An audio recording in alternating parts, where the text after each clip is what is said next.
Lance Bush is burning, it's burning for you. Lance Bush is burning, it's burning for you. Welcome to another edition of Len's Burning Bush. I am Len Harvey. Before I bring on my guest for the week, I want to talk about what's really burning my bush. So a few weeks ago, I did an episode with Sarah Halstead. We talked about the Johnny Depp and Amber Heard trial. That was episode 111, just 2 weeks ago. And I wanted to know why we care about this. And so since then, I thought it was important to find out, since we thought that finally it might be over. I'm still shocked that people care about this. And they actually had to break in to programming for this as well. Now, keep in mind, breaking into the programming on television for this trial was kind of silly, but they had to let you know that finally they had reached a verdict. After closing arguments from both sides were made last Friday, the jury entered deliberations. I can't even say that. And then resumed after Memorial Day holiday. Then on Wednesday afternoon, after more than 12 hours of deliberations behind closed doors, the verdict was unanimously reached and read aloud in the Fairfax County, Virginia courtroom. Now, Depp, who is 58, was not even present in the courtroom. He was in the UK performing rock concerts with Jeff Beck since Sunday night. Now, Heard did show up in person for the verdict, but Depp was awarded $15 million in damages, which in Virginia translates to around $10.35 million as the maximum that Amber Heard was going to have to pay. Now, you would think that now this is finally over, right? We could finally go on with our lives, but no, of course not. Think again, another twist and turn. Amber Heard is claiming now that she is broke. She got nothing, no money, due to her mounting legal fees, lavish spending. That's according to sources. Now, I could have told you all of this beforehand, before it was going to be even on TV, that this was going to happen, that she wasn't going to have any money or he wasn't going to have any money. No one was getting paid except for the lawyers in this case, right? So her attorney says that the actress can absolutely not pay the $10.35 million to Depp after the verdict. Now, the high-profile court case battle has left the 36-year-old actress hurting for cash. Oh, we should start a GoFundMe page now. Really, she is hurting for cash, and we're very sorry about that. Johnny Depp is hurting for cash. Again, why do we even care about this? Multiple sources say that the Aquaman star had to switch legal representation, is now relying on homeowners insurance policy to cover the cost of attorneys in the case. So watch out for your homeowners insurance. It will now go up because of all of this craziness that is involved in this case. Now, in regards to Heard's countersuit brought against Johnny Depp, he's going to pay $2 million in damages. Johnny Depp did win all three defamation claims in the case brought against his ex-wife, and over the 2018 op-ed piece coming forward with domestic abuse allegations. All very crazy. Why it had to be public, I have no idea. It's like a soap opera, but as the stomach turns instead of as the world turns. With that being said, it's time to bring on my guest for the week. She is making her second appearance on Len's Burning Bush. She last appeared episode 40, The Social Media Dilemma. She is a science fiction author whose latest book is scheduled to be released in December, called Lumara. And let's welcome the very lovely and talented Melissa Landers to Len's Burning Bush. And I'll give you a little bit of applause as well. And I'll put you in the big screen. So you got some applause now. Look at this. We're high fancy stuff now. Nice. Thank you. So did you watch any of this nonsense? I hope not. Please don't. I tried so hard to insulate myself from it. It was everywhere. You know this. I know. When it would come through my feed on TikTok, I would swipe up lightning fast to make sure the algorithm knew I don't want to see this. And yet every day in my feed, the algorithm just believed I wanted to fill my whole life with this trial. And I picked up a few tidbits here and there, but I did really, really do my best to just stay away from it because, like you, I don't know. I just, I don't think I have any sympathy for either of them. No, I don't. And it's sad because if he did what she says he did, awful. He's an awful person, right? he should go to jail. Never mind And paying him the vice money. versa. Yeah. Right. I mean, It, I don't know. I've been in abusive relationships before in the past, so you would think that I would have an interest in this, but I don't. It just feels sensationalized. They're both professional actors. Hearing people say who was more believable, they're both professional actors. yeah. These are They not. lie all the time. They use Yeah, it's other like what people's they do work. for a living. I lie for a living, but I'm not an actor. No, I I don't. don't know. The whole thing just the whole thing was icky, and I took no pleasure from seeing any of it. And like when the verdict was read, my best friend texted, "Aren't you happy for?" No, no, I don't give a shit. I don't No, either. I I'm don't. not. Everybody's celebrating, I and know. I I don't get it. free Johnny Depp. I mean, come on already. It is just too much. And I don't get it. I was hoping it would all be over, and it's still in the news feed every day. And I'm Yeah, bringing it up because it is burning my bush. And I'm sorry to bring it up. I almost don't want to bring it up because I don't want to give credence to it, and I really don't. But I mean, it's just there. It's like you wake up and it's there. And, my wife is a big Johnny Depp fan. So she was watching it one day. I'm like, why are you watching this? No one, why do you care? And, I guess, and Sarah Halstead and I talked about this on the episode. She seems to think that because of all the craziness that's going on, it gives you that outlet. like an But escape.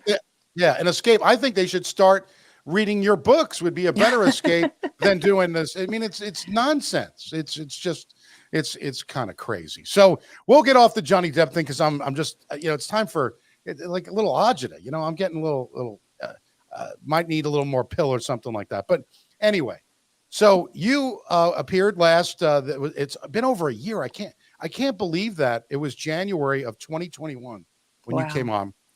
So, and it's no intention that you had to wait this long to come back on. I'm just filling out the days, basically. I don't have like, oh, well, I have to have Melissa on this day or, whatever, but we're happy to have you back. And you have, and just the perfect timing. You have a book Yeah. coming out this December. Now I want to read a little bit. So, because I don't really read, I got to be honest with you. I'm not much of a reader, but I will. Your books are science fiction and they're kind of Most of them. different. Yeah. Most This of one's them. a slight departure. This one's a little more fantasy. Okay. So this one, maybe I could read. Now I did look at a little bit of the, I read or, looked at your website and I got some information. A boarding school student, Talia Morris, has no idea her boyfriend, Nathaniel, is a mystic, let alone second in line to the throne of a secretive, aspirational, magical community. I like that. So right away, you got my interest with it. The book is called Lumara. It's going to be on hardcover December the 6th on Amazon. Am I correct in that? Anywhere, Amazon, Barnes and Noble. Okay. I've even seen it at Target.com, just anywhere. Anywhere. This is amazing, though. Now you've written how many books now? Oh, gosh. I think this might be 13. This might be number 13. I don't know. I just counted the other day. I think it's 13. This is episode 113, so maybe that has some correlation to this, that you've got these amount of books, and I'm amazed that I could. I don't think I've finished read 13 books in my life. Never mind. I mean, probably I have, but 13 is a lot, and you do it. And in the pandemic, did you have more things to write about during the pandemic, or was it harder? No, the pandemic was weird. It's funny. I was just talking about someone with this today.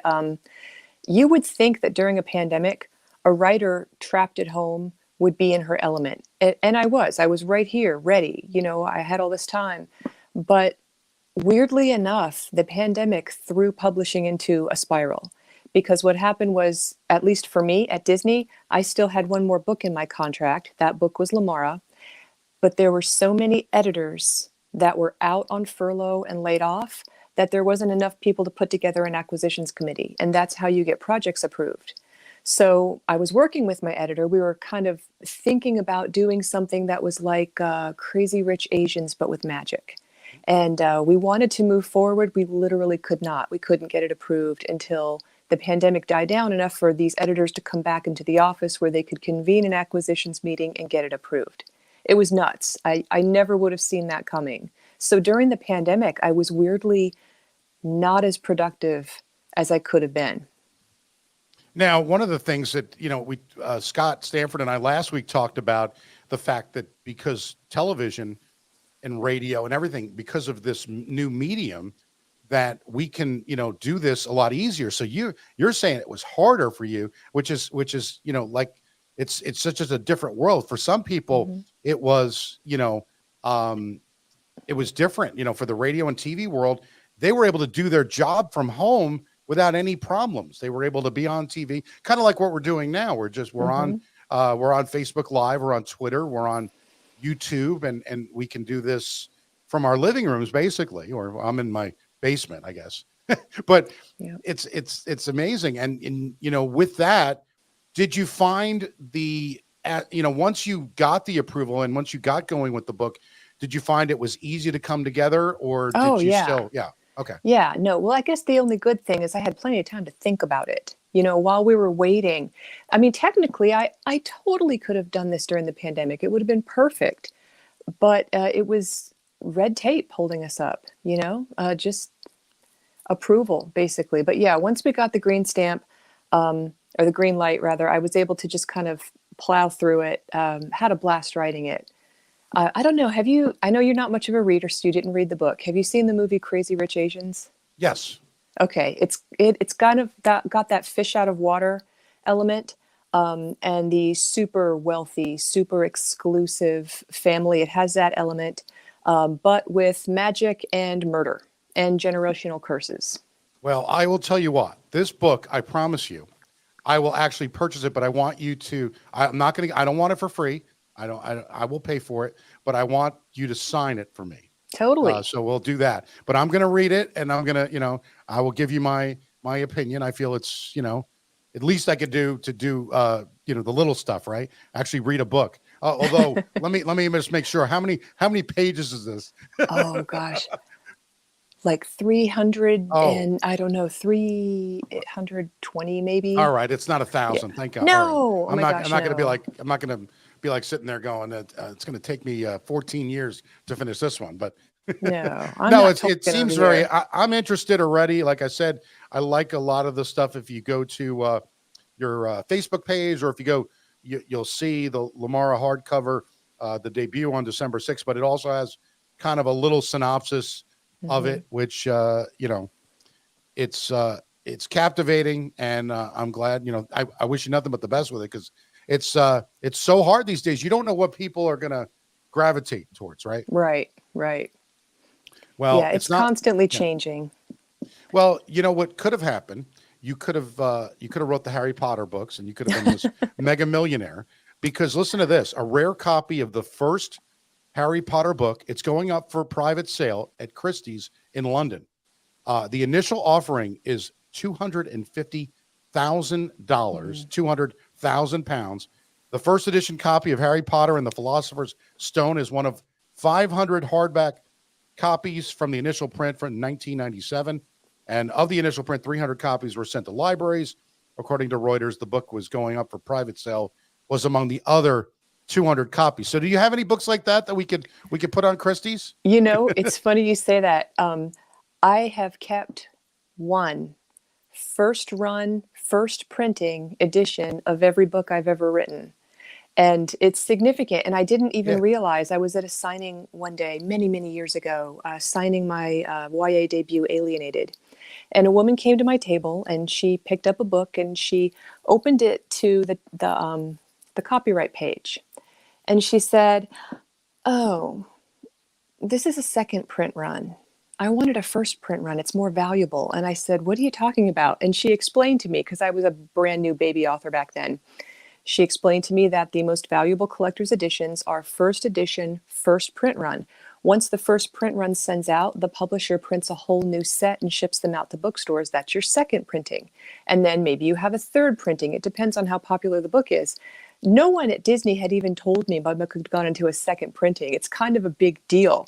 And so I was glad that I saved one of my early copies, because I can say now I have a first edition, first print run copy of all of my books. So just in case I blow up, I have one copy, that I can, auction off if I need, extra retirement. Well, that's terrific, and I'm glad you do. It is seeing what these books could go for. Maybe you're in for something. Maybe this book will take off to no end, and I'm gonna help. I'm gonna being on the show, we'll try to get you more. I'm happy that you're able to come on. So you mentioned that you can get it all different places. Is there a website that they could go to that they could see your other books though? Well, my web mistress is currently working on my website. It's melissa-landers.com.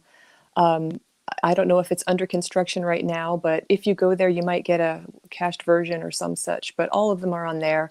Also, if you go to Amazon and just search my name, they have, like every author on Amazon has an author page where they'll list all of your books and all of their formats: audio, ebook, hardcover, softcover.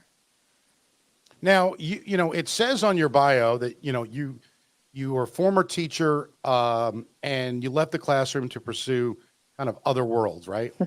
Being a sci-fi geek. You talked a little bit about it the last time you were on, but, explain a little bit about that. I mean, obviously, to go from a teacher to doing this, it's a lot more fun to do what you're doing now, I would think. Yeah, it is. It is. I liked teaching. I really thought it was my calling. And when I left after having my second child, I planned to stay home for a few years and then go back to the classroom. I just wanted to be home when my baby was tiny. And I ended up having another baby. And while the third one was little, I found that I got just like really restless. I didn't have any creative outlets. I didn't play an instrument. I didn't scrapbook. What do people do for creativity? Sing, paint, draw, whatever. I didn't have any creative outlet. So I started reading, and I read just like 5, 6, 7, 8 books a week. I plowed through them, and it wasn't enough because that's not an outlet.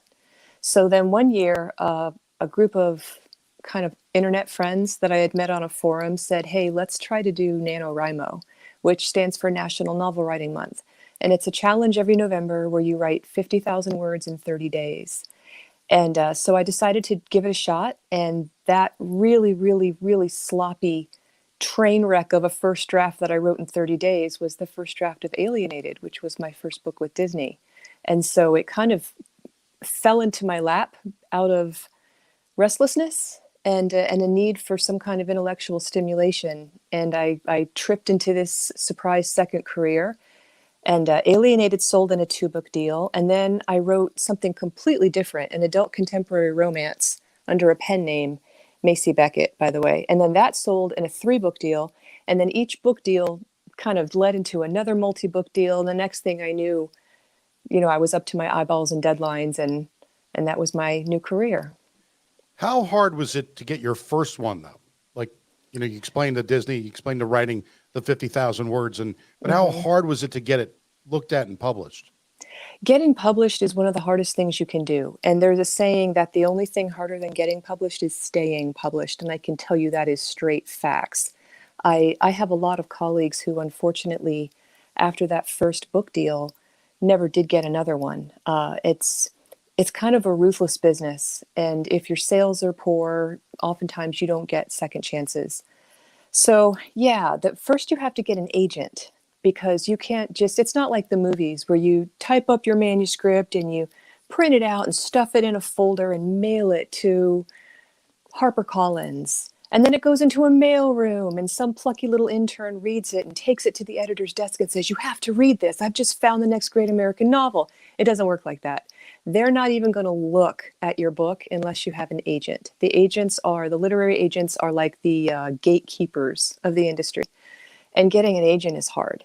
Took me about, I don't know, a month and a half-ish, maybe. You have to basically research agents, research the kind of projects they represent.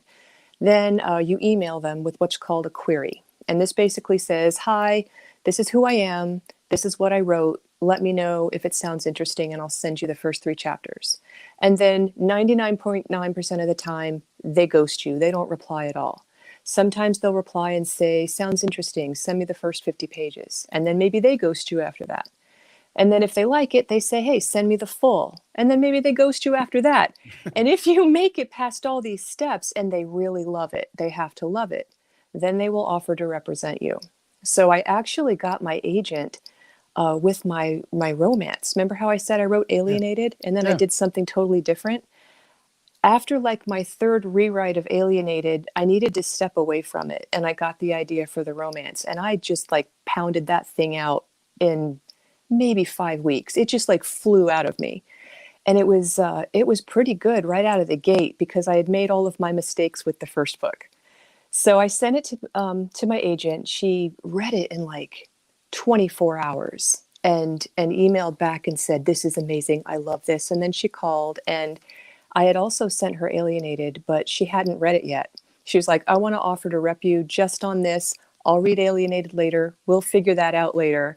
Wow. Let's get this sold first." So even though the romance was the second book I wrote, it was the first to sell. And then Oh, Alienated sold about 4 months later. that's fantastic. Now, the one thing that bothered me through the whole process, and I'm going to do an episode on this because it really drives me crazy that in this world that we live in now that has so much communication ability, such an easy way to do it. We have texting, we've got email, we've got all different kinds, but yet people just ghost you. And it drives me nuts because you put a lot of effort into it, especially after they asked you to send the 50 pages, right? If they don't Hmm. ask you, maybe they don't answer you. But if you go ahead, it's kind of like a job interview for me. Like if you go and do a job interview, don't you feel like they have the decency to at least say, sorry, you didn't work out, or we passed, we went for someone else, but you have to find out like someone else will get the job, and you're like, oh, I guess I Yeah. didn't get the job. I mean, it's kind of like that way, and I have to tell my kids that this is the unfortunate thing that we live in, that you are not going to get a response even Hmm. after you sit with them for an hour, you go through it. Then some people actually will have. I've had situations in previous where you get to like the second or third interview, and then you never find out. Yeah, Like that's cold. that Yeah. that ghosting stuff just made me thinking what could be burning my bush future. But that is a definite pet peeve of mine that Yeah, people can't. it's kind of a pet peeve of writers too. I know Yeah, that agents get literally thousands of queries every year. I get this. But there was this one agent that I queried, and I don't remember her name, but she sent me back a single line, and it said, "Not for me, thanks for the look." And I appreciated that. yeah, You know, she probably had it copied and pasted and just was going down the line, or maybe had her assistant go down the line, but a response was really, something. really nice. Now, I I like to give responses, whether it's good or bad. I think people need to hear it. Hmm. So I was buying a car in late January. I decided after going to a couple of dealerships, I decided on one car that I really liked. And what I did is, and I kind of, it was a person that I had bought several cars from. I had to tell him that I went with something else. And so I called the dealers that I went to and said, look, I just wanted to let you know this is what I bought. And I apologize, but I decided to go this route. They appreciated that. They Hmm. were like, wow, that was really nice of you to call me and let me know that. I just think it's a decent thing as a human being. I mean, if you spend hours with someone, because I had that same thing in sales, I get it all the time. You spend hours with people, and then they give their business to someone else, and you're like, well, what did I do wrong? I don't know. I don't know how to fix it if you don't tell me, right? So, Yeah. but I feel like I did that, and they were so appreciative, and I feel like you shouldn't have to be appreciative of something that should have happened in the first place, right? Yeah. Just, Yeah. just all you got to do is pick up a phone, and now you could do it in the car. You don't even need to go home and do it. You could just pick up the phone in the car, and you could call them. And considering you were calling them and texting them, feverishly to, oh, is that car available? Is this, because you do that when you're shopping for things these days, right? Well, I'll tell you, I think I know another sneaky reason why some agents don't respond. Because when you get an offer of representation, you can go back to all the other agents that you've sent queries to or have requested material, and you can send them a follow-up email with offer of representation in the subject line and tell them, hey, I've received an offer. I'm going to give my answer in a week. So, if you'd like to throw your hat in the ring, as it were, now's your Yeah. chance. And then they will use that opportunity to say, oh, okay, this one must not suck. And then they'll pull it up and they'll read it, and they will let people send these offer of representation emails as a way to kind of separate the wheat from the, what is it? Wheat from the chaff or some such. But I still, guess. I feel like it's kind of rude. I appreciate whoever it was. Not for me. Thanks for the look. Quick, to the point, puts you out of your misery and you can move on. Yeah, and I think that would be great because then you don't have to worry about contacting them. And, I always tell, my kids when they go on any kind of interview or whatever, make sure you say a thank you or make sure you call them to find out what happened with the job a week later or what's going on with the job. And if they tell you that they hired, it's almost like you couldn't have let them know before you called them. I mean, it seems like that could be done, but yeah, I have no idea. Well, one thing I wanted to ask you about, my wife, Susan, went to see Top Gun last week. Yeah. Did you get a chance to see it yet? I did. And what were your thoughts? I loved it. It's funny. We rewatched the first movie with my stepson because he hadn't seen it yet.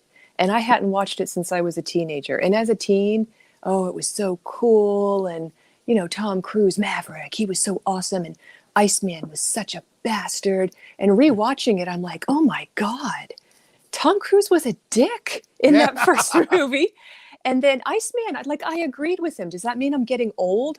When, Iceman's like, you're reckless, you're putting people in danger. I thought, yeah, he's totally right. He was totally right throughout the whole movie. And yet he was like the villain. When Tom Cruise followed, what's her name, into the bathroom at the bar. Yeah. She shoots him down and he's so cocky. He follows her into the bathroom. I'm like, he should have been tased right there. But so anyway, it was a different world back then. But anyway. It was so cringy. But yeah, the follow-up was amazing. I loved it. The only thing, I guess, because if you ask me, I'm going to give you edits. I would have liked it better without the romance. Not just because it made you wonder what happened to the romantic interest in the movie, the first movie. Kelly McGillis? McGillis, yeah. Well, not just because we're all wondering what happened with her, but just because it didn't feel like it lent anything. It kind of felt like it slowed the movie down. It was unnecessary. But I loved the camaraderie with the new group. Loved the tension with Goose's son. The scenes, the flight scenes were just next level. Oh yeah, it was amazing. Well, apparently you're not the only one. $248 million worldwide. It's Tom Cruise. It's his first $100 million weekend on this. So the first $100 million weekend ever for him, and $248 million. It marks the first time he's ever done that. It makes the highest opening non-superhero movie released since the pandemic began, following Spider-Man: No Way Home. So sweet. Yeah, so Tom Cruise, he's going to be 60. You want to feel old? I know. That man does not age. It's freakish. No, he is. Yeah, it is freakish. And interestingly enough, right? So that movie, Top Gun, came out in 1986, was the original. Yep. That came out in 1986. And kind of interesting. I like Jennifer Connelly, so I think she's in it. I love her. Yeah. I love her as an actress. Yeah. I do too. I think she's terrific. She was in A Beautiful Mind, wasn't she? I think so. She was the wife. Yeah. In Beautiful Mind. Look at this. What do I know? Sad news this past week. We lost Ray Liotta, 67 years old. So Goodfellas. And he is from Union Township, New Jersey, and they're going to be naming a field on which the athletes regularly play as a nod to the late actor's role in Field of Dreams. Oh yeah, Shoeless Joe Jackson. Yep, that was it. He played that. So they're going to, name a field in Union Township, New Jersey, in his honor. That was according to TMZ. But just a sad thing. 67 years old, not old, and he was great in Goodfellas. He was just in recently the Soprano movie, The Many Saints of Newark. But kind of sad news there. But yeah. Well, I don't know if you know this, but you can have all the episodes of Lens Burning Bush. They are on lensburningbush.com now. So I have a website. So my website doesn't say under construction yet. So that's a good thing. But now lensburningbush.com, you can actually see all the episodes are out there, all 113 now, 113 episodes. And you can see all the video, which it attaches to the YouTube channel, so you can see all the video. You can see all this. So if you're listening on Apple, iTunes, and Spotify, you could still do that, but you could actually go to the webpage and click listen as well. So now you have the ability to do that. So what it's craziness, right? But I need to know though who recorded your theme song. Oh, it is the band Blue Jelly. Listen. Lance Bush is burning, it's burning for you. I love it. Yes. So Jim Biedenbender, Steve Ferris, all the rest of the crew, Phil on guitar, and they do a phenomenal job. Joe on the drums. They are friends. Jimmy Biedenbender and I, we know each other for a long time. My wife Susan's friends with his wife, and it became so they've been playing locally in Northern Kentucky for a lot of years, and I had them on an episode, and they actually played How Can We Sleep When Len's Bush Is Burning? So they played that one, and I like that one too. But this one was a little bit more. They did this for the 100th anniversary special, and they recorded it for me. I recorded it and put it in my board. And if you're ever around in Northern Kentucky and you see Blue Jelly, look at them like them on Facebook. They're a great band. But that's great question, and Jim and the band will be very pleased that you asked that. But yes, I'm sending them a virtual fist bump. Oh, look at that. It is great. I mean, Len's Bush, it's burning for you. That's what it comes down to. But I couldn't do it justice by singing it any better than they are. But Melissa, thank you so much. Why don't you give one more last plug for your book coming out, and we will part ways today. Yeah, sure. It's called Lumara by Melissa Landers. Releases December 6th from Disney Hyperion, ages 14 to a million. Wow. Love it. Well, you can like Len's Burning Bush on Facebook at Len's Burning Bush, and you're following on Twitter at Len's Burning Bush, and again on the website lensburningbush.com. Thanks to Melissa Landers, my band Blue Jelly, for the great theme song. I'm Len Harvey. We'll be back with another episode of Len's Burning Bush next week. So long.